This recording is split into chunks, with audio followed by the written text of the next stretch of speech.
सबसे पहले हम भोजपुरी गायक जितेंद्र जीतू सब दर्शक भाई लोग का हम प्रणाम करतानी। आज हमने के स्टूडियो में हमार कवि हमार स्पेशल लेखक रमा से जवन हमार हर लोकगीत सुनीला, हर बिरहा सुनीला, हमार बिरहा के लेखक ओम प्रकाश जी हमन के स्टूडियो में उपस्थित मानी। कवि जी तने हमार दर्शक भाई लोग के कुछ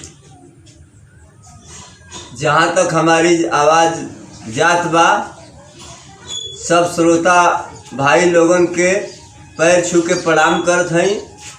आशीर्वाद का जौन बा प्रतीक्षा रही। ई कवि जी एगो दर्शक भाई लोग खातिर एगो हमरा से एगो छोट सा सवाल पूछल चाहतनी। पूछा।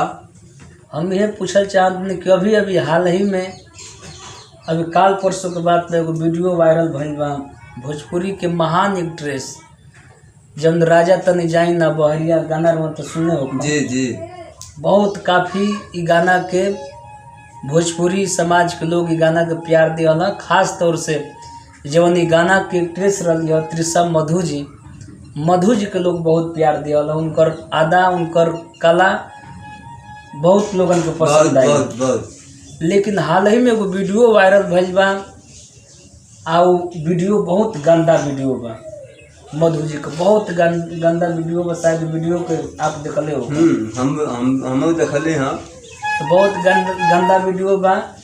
ई बताई ई वीडियो के रवा देखनी है, कुछ वीडियो के विषय में बताई या खास तौर से मधु जी खातिर कुछ कही कि आखिर में जौन मधु जी कैले बड़ी वो गलत कैले बड़ी कि सही कैले बड़ी। मधु जी के ये तरह का वीडियो वायरल ना करे के चाहिए। आ वीडियो वायरल करे वाला भी बहुत बड़ी गलती कैले बा। ना सही बात बा, जो वायरल कैले बा वो में दोष। व्यवस्था भोजपुरी भाषा का बा। भोजपुरी भाषा मातृभूमि का एक महान भाषा बा। भोजपुरी भाषा पर, भोजपुरी चरित्र पर दाग लगाए वाला काम ऐसे ना करे के चाहिए। कलाकार भोजपुरी कलाकार हो करके जौन समाज पर जौन बा बुरा असर जाए कर। समाज के लोग भोजपुरी भाषा का भोजपुरी लोग नकल करेलन।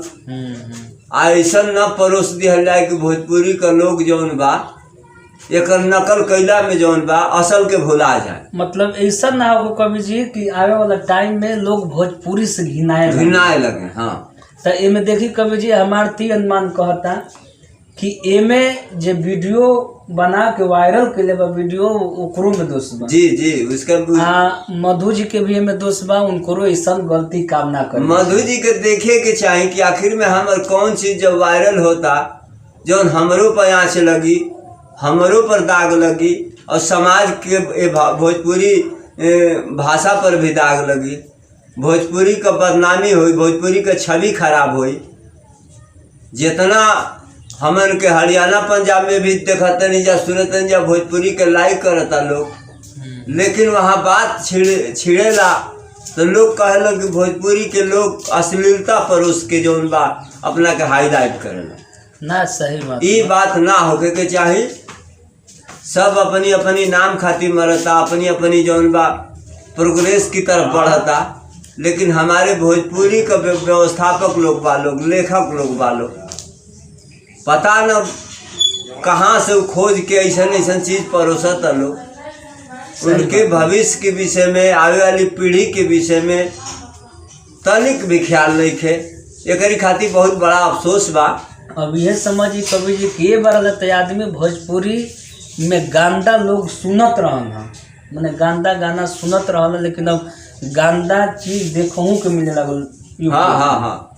कि कहीं ना कहीं हमन के भोजपुरी जहाँ तक जे भी सुने वाला बा, जे भी समझे वाला बा, वो भोजपुरी पर बहुत बोले कोई ढाबा बा ऐसा होखे के ना चाहे। वर्जित कदा भी ना होके के चाहे। चलिए ठीक बा कवि जी, आपसे फिर हम कुछ सवाल करब दूसरा भाग में। तब तक आयल बनी चाय और कर। चलिए ठीक। सब भैया लोग के प्रणाम। वीडियो अच्छा लागल हो तो भैया इस चैनल के सब्सक्राइब जरूर करब और लाइक जरूर करब।